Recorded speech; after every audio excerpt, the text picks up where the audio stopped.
اپنا رنگ دکھا جاتی ہے صحبت اللہ والوں کی، اللہ سے ملوا جاتی ہے صحبت اللہ والوں کی۔ آتا ہے رسول اللہ صلی اللہ علیہ وسلم نے فرمایا، جس شخص کو جہنم میں سب سے آخر میں نکالا جائے گا اور اس کو سب سے کم درجے کی جنت ملے گی، تو اہل ایمان جو ہے نا، یہ ہمارا عقیدہ ہے، قرآن و سنت نے بیان کیا ہے کہ جو ایمان والے لوگ ہیں سزا کھانے کے بعد بالآخر وہ جہنم سے نکلیں گے۔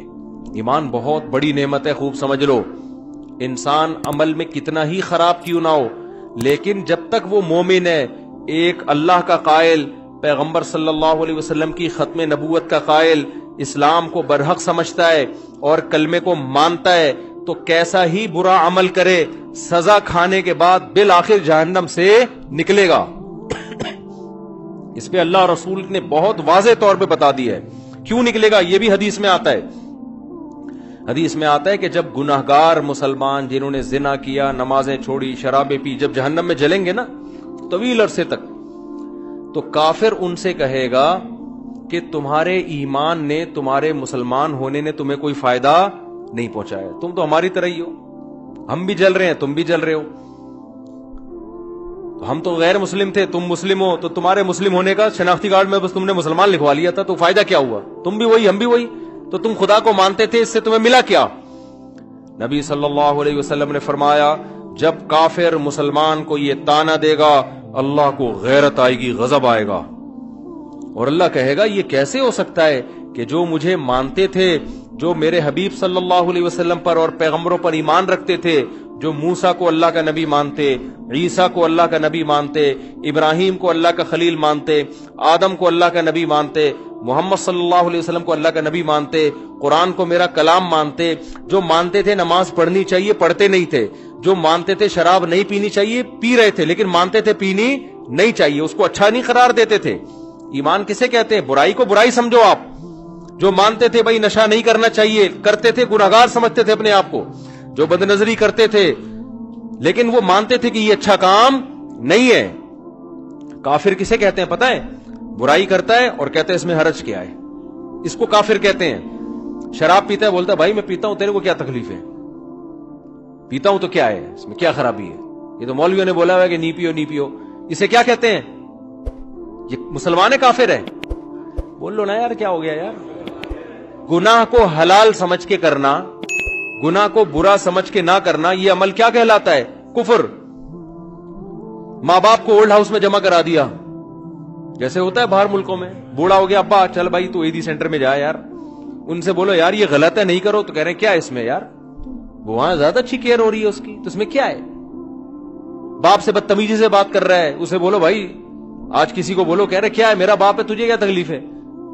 اس کا مطلب یہ برائی کو کیا کر رہا ہے؟ اچھا سمجھ کے کر رہا ہے۔ اور ایک وہ ہوتا ہے کہ اس کو کافر کہتے ہیں، ایک وہ ہوتا ہے جب آپ ہندوؤں میں بیان کرو کہ گرل فرینڈ مت بناؤ، کہنے کیوں نہیں بنایا بھائی، کیا ہے گرل فرینڈ میں، کیا خرابی ہے؟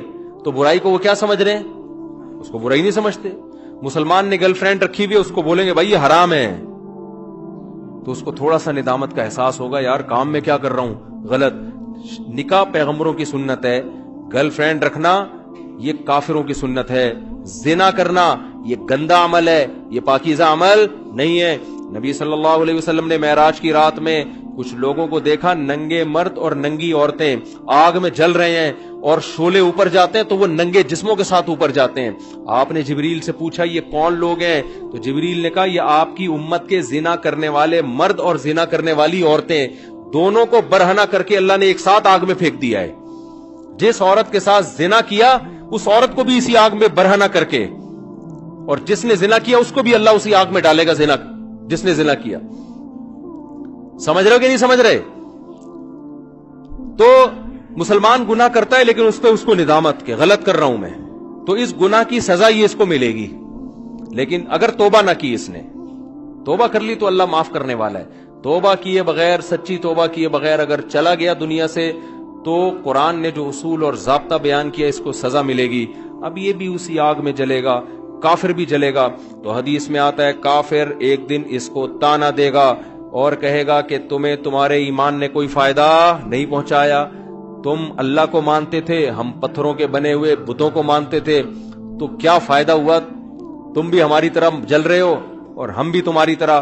تو اللہ کو غضب آئے گا, اللہ کو غیرت آئے گی کہ میرے ماننے والے جو برائی کو برائی سمجھا کرتے تھے اور مجھ سے توبہ استغفار کیا کرتے تھے, ان کو میں کیسے ان لوگوں کے برابر چھوڑ دوں جو میرا انکار کیا کرتے تھے. حدیث میں آتا ہے اللہ تعالیٰ فرشتوں سے کہیں گے کہ جس نے زندگی میں کبھی کوئی نیکی کی ہو اس کو جہنم سے نکال دو. بہت بڑی تعداد جہنم سے نکلے گی. پھر اللہ کہیں گے اب ایسا کرو, سفارشیں شروع ہوں گی, سفارشیں. پیغمبر صلی اللہ علیہ وسلم شفاعت کریں گے. اللہ نبی صلی اللہ علیہ وسلم کی شفاعت کی برکت سے بہت سارے مسلمانوں کو جہنم سے نکالیں گے.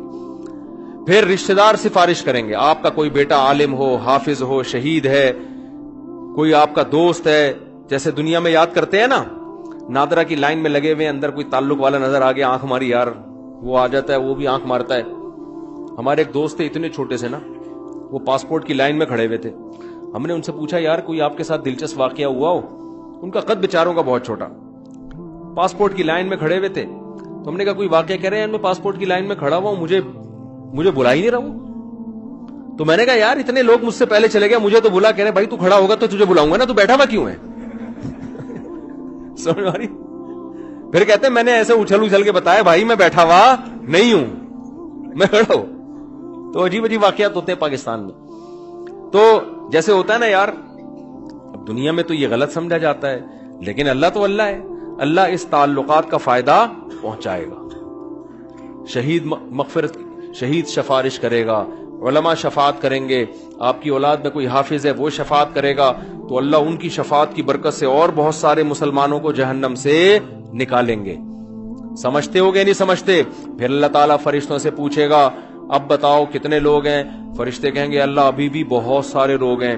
اللہ فرشتوں سے کہے گا اب کوئی کسی کی سفارش کرنے والا ہے؟ فرشتے کہیں گے اللہ اب کوئی سفارش کرنے والا نہیں ہے. سب کے جتنے ریلیٹو تھے سب نے نکال لی. اب یہ وہ لوگ پڑے ہوئے جن کا کوئی ریلیٹو بھی انسان کا بچہ, اپنے الفاظ میں کہہ رہا ہوں میں, کوئی حافظ عالم کوئی بزرگ کوئی ہے ہی نہیں, سارے وہی جو برے ماحول میں سب دائیں بائیں برے لوگ ہی تھے. تو اللہ جواب میں کیا کہیں گے؟ هل يبقى الا الرحمن, کہ رحمان تو باقی ہے نا. جب پیغمبر کو اپنی امت پہ ترس آ سکتا ہے, دوستوں کو دوستوں پہ ترس آ سکتا ہے, اولاد کو ماں باپ پہ, ماں باپ کو اولاد پہ, شوہر کو بیوی پہ, بیوی کو شوہر پہ ترس آ سکتا ہے, اور مجھ سے سفارش کر کے نکلوا رہے ہیں, تو میرا بھی تو اپنی بندوں سے خالق اور مخلوق کا تعلق ہے, تو میں بھی تو نکالوں گا نا. تو اب کوئی سفارش کرنے والا نہیں ہے. تو من کان فی قلبہ مثقال حبۃ من خردل من ایمان, جس کے دل میں رائی کے دانے کے برابر بھی ایمان ہے, اللہ فرشتوں سے کہیں گے اس کو بھی نکال کے لے آؤ, اس کو بھی نکال کے. ایمان کا مطلب پہلے سمجھ گئے؟ جو گناہ کرتا ہے اور فخر کرتا ہے وہ ایمان والا نہیں ہے, وہ ایمان والا نہیں ہے اللہ کی نظر میں, وہ تو کافر ہے. تو حدیث میں آتا ہے, بہت اہم حدیث ہے, خوب غور سے سنیں. اللہ ایک ایک وہ جو ہے نا فرشتہ پھر نکالنا شروع کرے گا, یہاں تک کہ جو سب سے آخر میں جہنم سے نکلے گا وہ سب سے بدبخت ترین انسان ہوگا کہ نہیں ہوگا؟ سب سے زیادہ اس کے اعمال کالے تھے, صرف ایک ایمان کی دولت لے کر گیا وہ. تو نبی صلی اللہ علیہ وسلم نے فرمایا کہ جب اللہ تعالیٰ اس کو نکالیں گے, اس حدیث کے راوی ہے عبداللہ ابن مسعود رضی اللہ تعالیٰ عنہ. حضرت عبداللہ بن مسعود کا حلقہ کوفہ میں لگا ہوا ہے, شاگرد بیٹھے ہوئے ہیں, حضرت عبداللہ بن مسعود ان کو یہ حدیث سنا رہے ہیں کہ اللہ تعالیٰ جب اس کو آخری فرد کو نکالیں گے نا, سب سے لاسٹ میں نکلے گا وہ, پتہ نہیں کیا ہوگا وہ, آپ خود سوچ رہو, سب سے آخر میں نکلے گا وہ, تو وہ کہے گا کہ میرا رخ اس جہنم سے پھیر دیا جائے. اس سے نفرت ہوگی آگ سے, اللہ اس کا رخ پھیریں گے. پھر اللہ اس سے کہیں گے بتا تو کیا چاہتا ہے, بتا تو کیا چاہتا ہے. حدیث میں آتا ہے کہ جس طرف رخ کرے گا نا اس طرف جنت ہوگی. تو وہ اللہ سے کہے گا کہ اے اللہ, یہ جو اتنی خوشنما جنت جس کے بارے میں قرآن کہتا ہے ما لا عین رأت ولا اذن سمعت ولا خطر علی قلب بشر, ایسی نعمتیں میں نے اپنے بندوں کے لیے تیار کر کے رکھی ہیں جو نہ کسی آنکھ نے دیکھی، نہ ان کی حقیقت کسی کان نے سنی، نہ ان کا تصور کبھی کسی دل میں گزرا ہے۔ آپ عیاشی کا تصور کرو نا، آپ کا تصور جہاں جا کے ختم ہوگا نا، جنت اس سے بھی اوپر کی چیز ہے۔ حدیث میں آتا ہے، عبداللہ بن مسعود رضی اللہ تعالیٰ عنہ فرماتے ہیں کہ جو سب سے آخر میں جہنم سے نکلے گا، اللہ اس سے پوچھیں گے بتا کیا چاہتا ہے؟ وہ کہے گا اے اللہ، یہ جو جنت کی ہوائیں آ رہی ہیں بس اس کے قریب تھوڑا سا مجھے لے جا، مجھے تیرے جلال کی قسم اس کے علاوہ تجھ سے میں کچھ بھی نہیں مانگوں گا۔ اللہ کہیں گے وعدہ کر، حدیث کا مفہوم اپنے الفاظ میں پیش کر رہا ہوں کہ مزید کچھ نہیں مانگنا، کہے گا کچھ بھی نہیں مانگوں گا۔ اس کو اتنی حسین جنت نظر آئے گی نا، وہ کہے گا بس اس کے قریب بھی پہنچ جائے نا، وہ بہت ہے میرے لیے۔ جب قریب جائے گا تو اور جنت کی خوشبوئیں اور ہوائیں آنا شروع، تو تھوڑی دیر میں برداشت سے باہر ہو جائے گا معاملہ۔ پھر وہ اللہ سے کہے گا اے اللہ، یہ جو دروازہ ہے نا جنت کا، بس یہاں تک پہنچا دے۔ اللہ کہے گا تو نے مجھ سے وعدہ کیا تھا مزید کچھ نہیں مانگوں گا، کہے گا اللہ میں نے وعدہ تو کیا تھا، بس یہ میرا سچی مچی کا وعدہ ہے، یہاں تک پہنچا دے، اس کے بعد میں تجھ سے کچھ بھی نہیں۔ غالباً حدیث میں آتا ہے ایک درخت اللہ جنت کا لگائیں گے باہر، درخت ہوگا جنت کا، کہے گا اس درخت میں پہنچا دے، اتنا حسین خوبصورت درخت ہوگا وہ۔